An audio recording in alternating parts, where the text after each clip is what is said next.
Hello viewers. आज के इस वीडियो में हम बात करेंगे कंप्यूटर साइंस ब्रांच के बारे में और जानेंगे कि गेट सीएस टॉपर से कि उन्होंने किस तरह से अपना गेट का प्रिपरेशन किया और उनका पूरा जर्नी कैसा रहा। Congratulations on securing all India rank 215 in GATE 2025 CSE paper on your first attempt. How are you feeling about your achievement? Thank you, sir, for inviting me here. And I'm very excited to get this rank, and I will try to improve my rank in the fourth year also. In final year. Can you introduce yourself firstly, like what's your name and your college, educational Myself, background and all? yes, sir. Myself, Kalgudi Krish Ramesh bhai. I am a third year computer science student at Triple IT Manipur, and I am from Surat, Gujarat. What motivated you to appear for GATE in computer science engineering? After getting a percentile from JEE means I was like I need to do something better in life and something I want to achieve some good rank in some competitive exam. So I heard about GATE exam and then I started preparing for GATE. Okay, तो तुमने जब gate के बारे में सुना तो तुमने first year से ही प्रिपरेशन शुरू कर दी गेट की? अ, मैंने रोहित नेगी भैया का सुना था जिनकी प्लेसमेंट लगी थी। तो मुझे तब पता चला कि गेट एग्जाम के बारे में पता चला। फिर मैंने मतलब सुन रखा था। मैंने फिर सोचा था कि जब कॉलेज में जाऊंगा तब शुरू करूंगा। तो वैसे मैंने सेकंड सेम के आसपास से प्रिपरेशन शुरू कर दी थी तुमने गेट किसका के लिए। नाम लिया अभी, किसके बारे में सुना था? हाँ, रोहित नेगी भैया जो आईआईटी गुवाहाटी से थे। उन्होंने एमटेक कंप्यूटर साइंस में थे और उन्होंने 2 करोड़ का पैकेज निकाला था। तो वो बात तब बहुत फेमस हुई थी। तो उस हिसाब से मुझे पता चला था कि एमटेक होता है, गेट की एग्जाम होती है। तो वैसा कि अभी टाइम है तो मैं कर सकता हूँ। गेट एग्जाम के लिए अभी टाइम है प्रिपरेशन के लिए। तो फिर उस हिसाब से फिर शुरू कर दिया था। ओके, और तुमने भी बताया कि तुम जेई मेंस में भी काफ़ी अच्छी रैंक लाए थे। सो कौन सा रैंक आया था, क्या मैं जान सकता हूँ? अब रैंक का छोड़ दे, 92.5 परसेंटाइल के आसपास थी रैंक भाई। Okay, no issues. सो आज हम इस वीडियो में मेनली तुमसे जानेंगे कि तुमने प्रिपरेशन के टाइम पे स्ट्रेटजीज कौन सी अपनाई, क्या बुक्स थी जो तुमने पढ़ी, क्या फ्री रिसोर्सेज तुमने लिए, ये सब चीज़ों के बारे में। मेरा नेक्स्ट क्वेश्चन है तुम्हारे से कि गेट का डिफिकल्टी लेवल कैसा था इस बार कंप्यूटर साइंस का, लास्ट ईयर का कंपेयर करें और इस ईयर का कंपेयर अगर मन करते हैं तो। इस बार का प्रिपरेशन आसान था क्योंकि मेरा तो शिफ्ट वन में था। तो मुझे तो आसान लगा था कि शिफ्ट वन उन लोगों ने बहुत इजी सेट कर दिया था। इवन 2023 का भी मैंने जब घर पे मॉक टेस्ट दिया था तब उसमें मेरे 78 आए थे। तो मुझे इस बार का उससे भी आसान लगा था। और शिफ्ट वन आसान थी, शिफ्ट टू में टॉपर्स के ही 77 या 80 मार्क्स के आसपास बन रहे थे। तो शिफ्ट टू टफ थी। तो उन लोगों को इतना डिफरेंस तो एटलीस्ट नहीं रखना चाहिए था। शिफ्ट वन भी थोड़ी टफ रखते तो अच्छा होता। सो तुमने बताया कि मॉक टेस्ट तुम घर पे देते थे, तो मॉक टेस्ट के मार्क्स और रियल पेपर के मार्क्स, इनमें कितना डिफरेंस है? मॉक टेस्ट में जब देता था, जब पहली बार दिया स्टार्टिंग में जब देता था तब मेरे अप्रोक्सीमेटली 60-65 उसके आसपास रेंज, उसी रेंज में लाई करते थे मार्क्स। और फिर जब लास्ट वन वीक में जब मैंने दिया था तब दो तीन प्रीवियस ईयर के जो गेट के पेपर्स थे उनको एज अ मॉक दिया था। और भी एक दो paper as a full length test दी थी जिसमें मेरे अप्रोक्सीमेटली 70, या फिर एक मॉक दिया था जो गेट का प्रीवियस ईयर था उसमें 78 आए थे। तब धीरे धीरे थोड़ी बढ़ी थी लास्ट के वन वीक के आसपास में। और बाकी में 65-70 उसके आसपास रहते थे मार्क्स। ओके। कभी कभी डाउनफॉल में 50 मार्क्स के आसपास भी आए थे। ओके। 50-40 के बीच में जब अगर टेस्ट टफ हो या फिर ऐसा कुछ हो तब डिमोटिवेट होता था। पर करते रहो प्रिपरेशन वैसे ही। Right. Many aspirants can't afford premium resources, और जैसा कि सबको पता है कि गेट सीएस के अंदर काफ़ी महंगी महंगी कोचिंग्स होती हैं, सब चीज़ें बहुत प्रीमियम लेवल पे बहुत हाई होती हैं।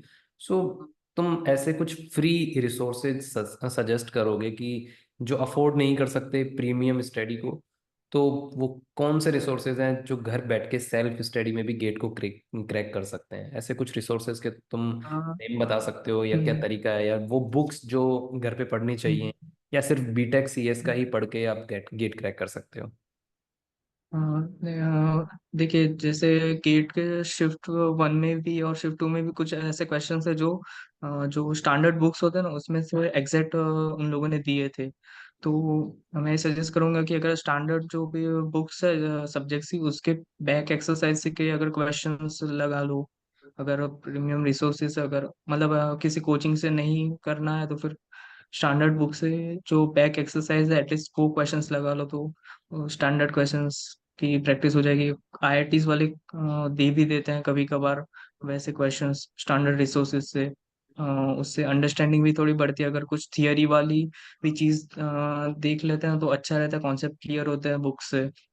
अगर टाइम है, अगर टाइम अलाउ करता है तो फिर स्टैंडर्ड रिसोर्सेज पढ़ो, वरना एटलीस्ट बैक एक्सरसाइज लगा लो कि जिससे अंडरस्टैंडिंग बढ़े क्वेश्चन सॉल्विंग में।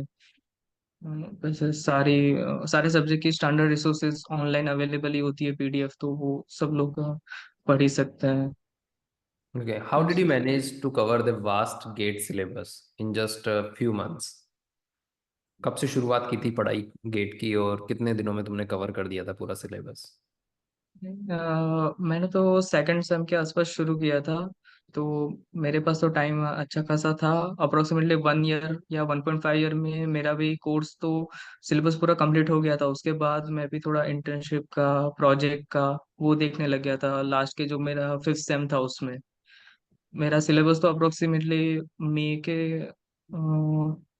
मई जून के आसपास खत्म हो गया था, मई जून 2024 के आसपास। उसके बाद मैं थोड़ा इंटर्नशिप प्रोजेक्ट्स वो देखने लग गया था। ओके। तो अप्रोक्सीमेटली 1 ईयर के आसपास में कोई भी प्रिपेयर कर सकता है, 1.5 ईयर्स में, और अच्छी रैंक ला सकता है। गेट सिलेबस सीएस में ऐसा कोई सब्जेक्ट या ऐसा कोई टॉपिक जो तुम्हें बहुत चैलेंजिंग लगा, जिसको टैकल करना तुम्हारे लिए आसान नहीं रहा इस जर्नी में? डिस्क्रीट मैथ्स सब्जेक्ट में थोड़ा मुझे दिक्कत आई थी, जहाँ से मैंने पहले जिस एजुकेटर से पढ़ा था मुझे उतना सेटिस्फेक्शन नहीं हुआ था क्वेश्चन सॉल्विंग में। फिर मैंने दूसरी बार फिर से पढ़ा था, तब जाके मुझे थोड़ा सेटिस्फेक्शन हुआ था डिस्क्रीट मैथ्स में। तो वो मुझे थोड़ा चैलेंजिंग लगा सब्जेक्ट्स। और बाकी दूसरे जैसे सब्जेक्ट है सीओए है, ओएस है, कंप्यूटर नेटवर्क, उन सब्जेक्ट्स में डेप्थ नॉलेज और अंडरस्टैंडिंग मांग लेते हैं वैसे सब्जेक्ट्स, तो उनमें भी डेप्थ में बच्चों को पढ़ने की जरूरत होती है, डेप्थ में कवर करने की उन सब्जेक्ट्स में। तुमने बात कही एडुकेटर की, तो किसी भी शिक्षक के बिना क्या गेट को क्रैक किया जा सकता है, या किसी भी इंस्टीट्यूट के बिना गेट को डबल डिजिट या तुम्हारी तरह एक अच्छे मार्क्स के साथ क्रैक किया जा सकता है? एक वही होता है कि अगर एक दिशा दिखाने वाला कोई हो तो फिर अपनी जर्नी आसान हो जाती है, वरना फिर अपने को ये रिसोर्सेज फॉलो किया हर जगह से देखना पड़ेगा, हम्म। हर अलग अलग रिसोर्सेज को फॉलो करना पड़ेगा। अगर अगर अपनी पॉकेट अलाउ करती है अगर तो हम्म। देख सकते हो वैसे, वरना फिर स्ट्रगलिंग वैसे ज्यादा हो जाएगी अगर अकेले प्रिपेयर कर रहे हो, किसी की मदद नहीं है तो। वरना डिस्ट्रक्शन फिर होता है। Standard resources follow right. करो जिसमें, हाँ जिसमें फिर ज्यादा टाइम लगेगा और कर तो सकते हो पर थोड़ी दिक्कतें तुम्हारी ज्यादा बढ़ जाएंगी वैसे। और सेकंड अटेम्प्ट है तो डेफिनेटली कर सकते हैं, बट फर्स्ट अटेम्प्ट में थोड़ा सा परेशानी आती है। ऐसे कोई हाँ, टॉपिक्स एक तो सेकंड एक हाँ। बार दे दिया तो थोड़ा बच्चों को भी नॉलेज हो जाता है कि किस हम्म। हिसाब से करना है। फर्स्ट अटेम्प्ट में थोड़ी दिक्कतें होती है, चीजें ऐसे नहीं पता होती। ऐसे कोई टॉपिक्स तुम सजेस्ट कर सकते हो जिनको सिर्फ गेट को क्वालिफाई करना है, गेट को क्रैक क्रैक नहीं करना है तुम्हारी तरह सीएस में? तो वो कौन से टॉपिक हो सकते हैं कि जो गेट सीएस में क्वालिफाई तो करवा ही सकते हैं अगर सिर्फ उनको पढ़ लिया जाए तो? अब 29 मार्क्स कट ऑफ जाता है और 15 मार्क्स एप्टीट्यूड के होते हैं। तो 15 मार्क्स वहाँ पे सिक्योर कर लो। और मोस्टली एप्टीट्यूड आसान आता है तो मोस्टली बच्चों के अगर अच्छे से करे तो 13 से 15 मार्क्स तो उसमें से स्कोर कर लेते हैं बच्चे एप्टीट्यूड में, अगर अच्छे से कर ले तो आधा तो यही हो गया। और दूसरे सब्जेक्ट्स हो गए जैसे प्रोग्रामिंग एंड डेटा स्ट्रक्चर है, जिसकी बेसिक नॉलेज सबको होती है क्योंकि सब कोई ना कोई प्लेसमेंट के लिए हर किसी ना किसी चीज के लिए कर रहा होता है, तो प्रोग्रामिंग के क्वेश्चंस और वैसे सब आसान आसान से, दूसरे भी सब्जेक्ट के आसान आसान से क्वेश्चंस तो कर लेते हैं। तो बस टेक्निकल में से 10-15 नंबर ही कवर करने होते हैं। तो प्रोग्रामिंग डेटा स्ट्रक्चर पे कंसंट्रेट कर सकते हैं। कंपाइलर डिजाइन आसान सब्जेक्ट माना जाता है गेट के पूरे सिलेबस में, तो वो ऊपर ऊपर से देख सकते हैं। एक बेसिक अंडरस्टैंडिंग सारे सब्जेक्ट्स में ले ली तो फिर आसान आसान से क्वेश्चंस करके क्वालिफाई किया जा सकता है वैसे। ओके, मैं जान फिर भी सकता हूँ कि क्वालिफाई इस बार अप्रोक्सीमेटली 30,000 के आसपास बच्चों ने क्वालिफाई किया होगा, if I am not wrong. तो 30,000 उतना बच्चों ने कर सकते हैं क्वालिफाई बच्चे। किया है, तो उनमें से 30,000 अप्रोक्स। अप्रोक्स 30,000, तो तुम्हें क्या आई लगता डोंट है नो कि परफेक्ट फिगर। ओके, मतलब अराउंड 30,000 है, तो उनमें से तुम्हें क्या लगता है कि 30,000 में से कॉलेज तो सबको नहीं मिलने वाला है ना? सो वो like qualifying top marks seven काम के होते आईआईटीज हैं या के नहीं? लिए। हाँ। वो क्वालिफाइंग मार्क्स काम के होते 30। हैं या नहीं? हाँ, कुछ लोग अपने सीवी में लिखते हैं गेट क्वालिफाइड, और वैसे अच्छे इंप्रेशन डाल सकता है। वैसे अगर एडमिशन लेना हो, पीएसयू चाहिए, पीएसयू के लिए तो फिर 100 के नीचे या फिर 200 के नीचे वैसे रैंक चाहिए। और और टॉप आईआईटीज के सेवन लिए? आईआईटीज के लिए 500 के नीचे, ऐसा 500-600 के आसपास, तो उसमें अच्छी आईआईटीज मिल जाएंगी ओके। जनरल के लिए। तुम्हारा पूरा दिन का शेड्यूल क्या रहता था एग्जाम्स एग्जाम की, जब तुमने प्रिपरेशन शुरू की 6 मंथ्स पहले एग्जाम अच्छा। से, और एग्जाम से हम्म। 1 महीने पहले तुमने क्या चेंजेस किए अपने शेड्यूल में? ये दोनों चीज थोड़ा डिटेल में बताओगे? तो मैं जब मेरी कॉलेज होती है तो अप्रोक्सीमेटली 6-7 बजे के आसपास उठ जाऊं, तो 9-10 बजे के आसपास कॉलेज होती है, तो स्टार्टिंग में 2-3 घंटे का प्रिपरेशन का टाइम मिल जाता है।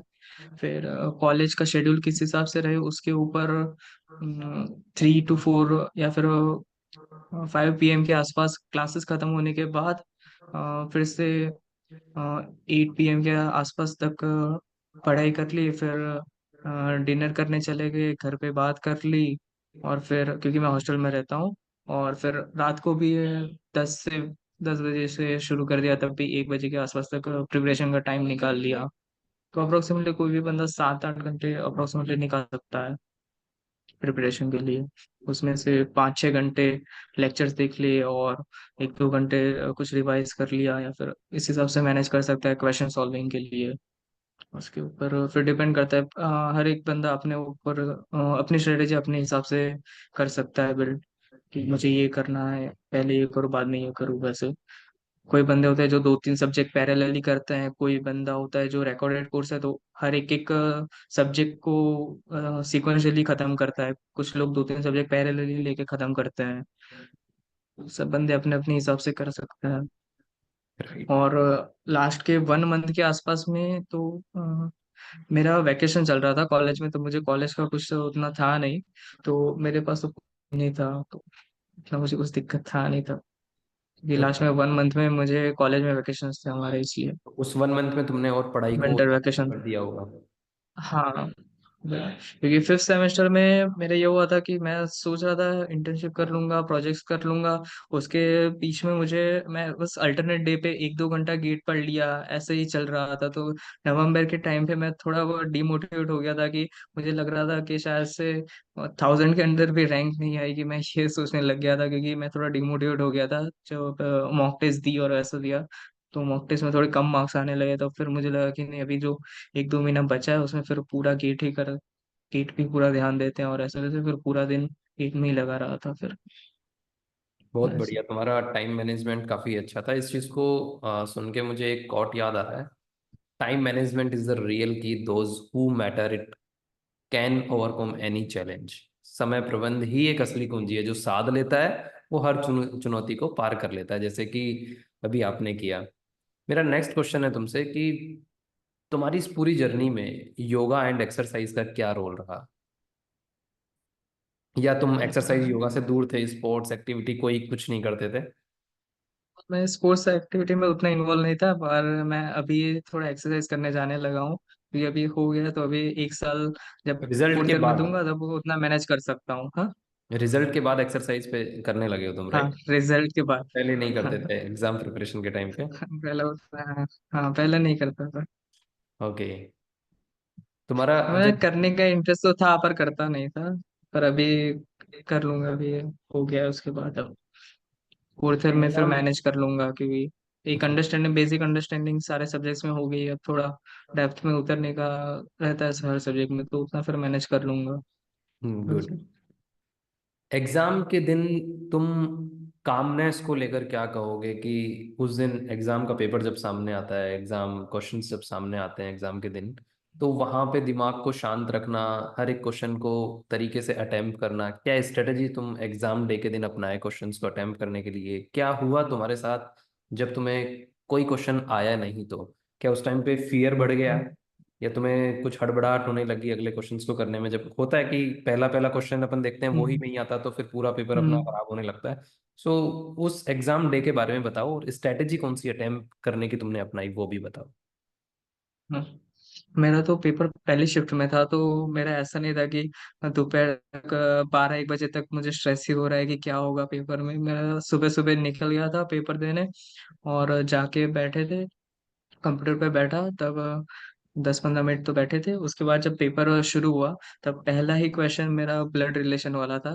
तो मैं स्ट्रक्चर तो बना लिया ब्लड रिलेशन का, पर फिर मुझे लग रहा था कि क्योंकि वो मल्टीपल आंसर्स करेक्ट थे उसमें, तो मैंने देखा, फिर मुझे थोड़ा स्टार्टिंग में ही डर लग गया कि ब्लड रिलेशन का जो बना है उसी में पहले ही क्वेश्चन में मैं गलत ना कर दूं। मुझे पहले ही डर लगा था, पर फिर धीरे धीरे करता गया। एप्टीट्यूड में भी मैंने एक क्वेश्चन छोड़ दिया था।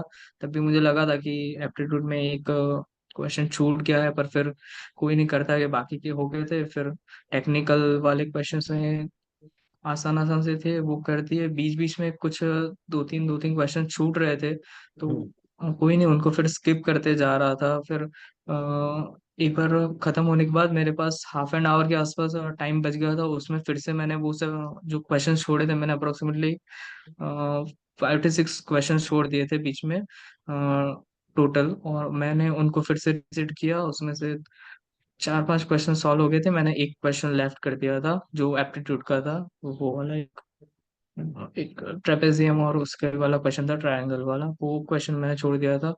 बाकी क्वेश्चन मैंने अटेम्प्ट किए थे। मेरा पेपर आसान था, तो फिर मेरे से 4-5 क्वेश्चन में, मतलब 3-4 क्वेश्चन में सिले मिस्टेक्स ना होती तो और अच्छी रैंक इम्प्रूव हो जाती।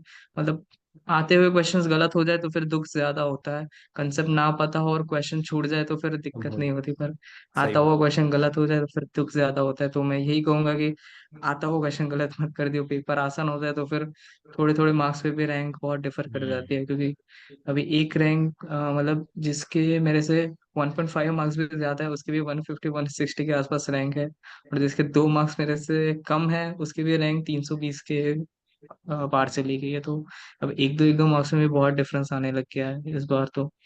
बहुत ज्यादा तो डिफरेंस फिर आ रहा है। केयरफुली ही अटेम्प्ट करना कर दे, क्योंकि आधा क्वेश्चन गलत नहीं हो जाना चाहिए बस।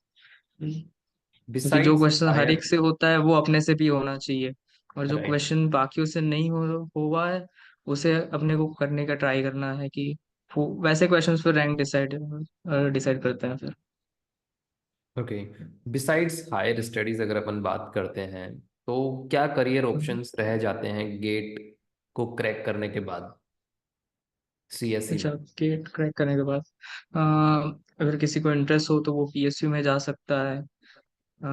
3-4 करियर ऑप्शंस ये रहे कि या तो फिर पीएसयू में चला जाए, गवर्नमेंट जॉब ले ले, या तो फिर दूसरा कि हम्म, ऐसे इसरो है, डीआरडीओ है बाहर के, वो भी पीएसयू है, पर थोड़ा सा साइंटिफिक रिलेटेड, या फिर नेशन के हिसाब से अगर किसी को कुछ कंट्रीब्यूट करना हो साइंटिस्ट, उस हिसाब से अगर कोई सोचे तो वो वैसे जा सकता है। क्या तीसरा प्राइवेट? आईआईटीज में एमटेक करना, वो बात।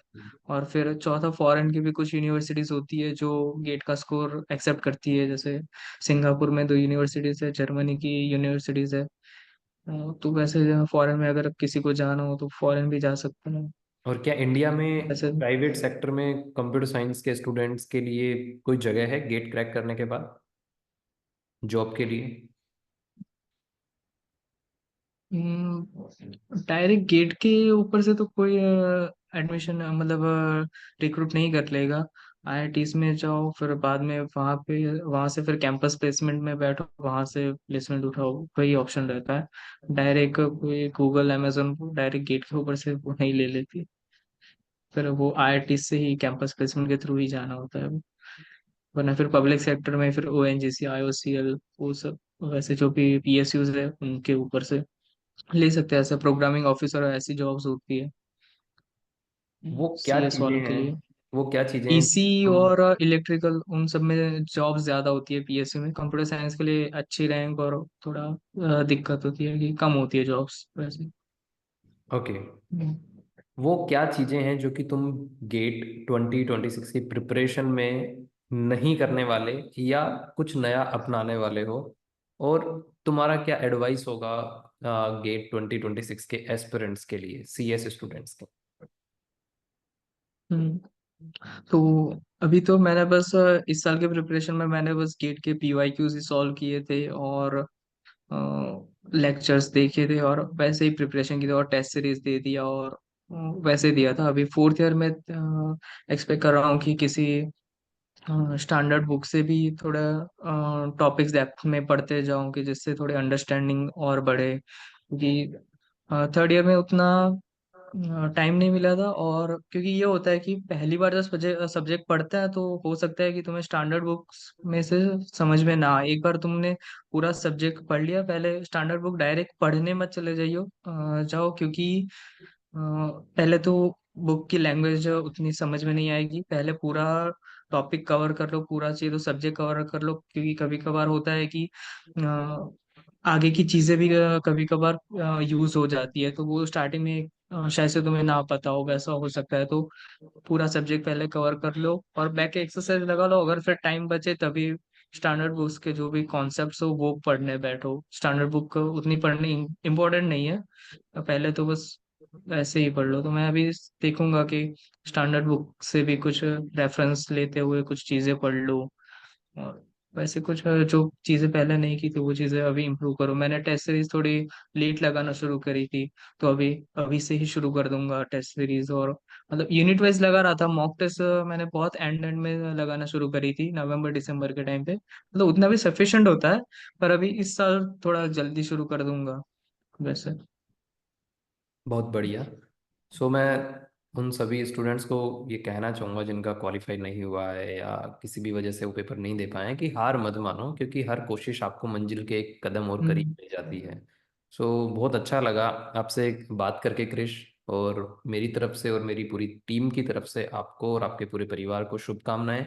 हम चाहते हैं कि तुम अगले साल भी इसी तरह से गेट को क्रैक करो और डबल डिजिट रैंक या सिंगल डिजिट रैंक के साथ गेट को ब्लास्ट कर दो, तो बहुत हमें अच्छा लगेगा। चलिए इस थैंक यू सर। इंटरव्यू को यहीं पे एंड करते हैं और हाँ। शुभकामनाओं के साथ वीडियो को क्लोज करते हैं। Thank you sir.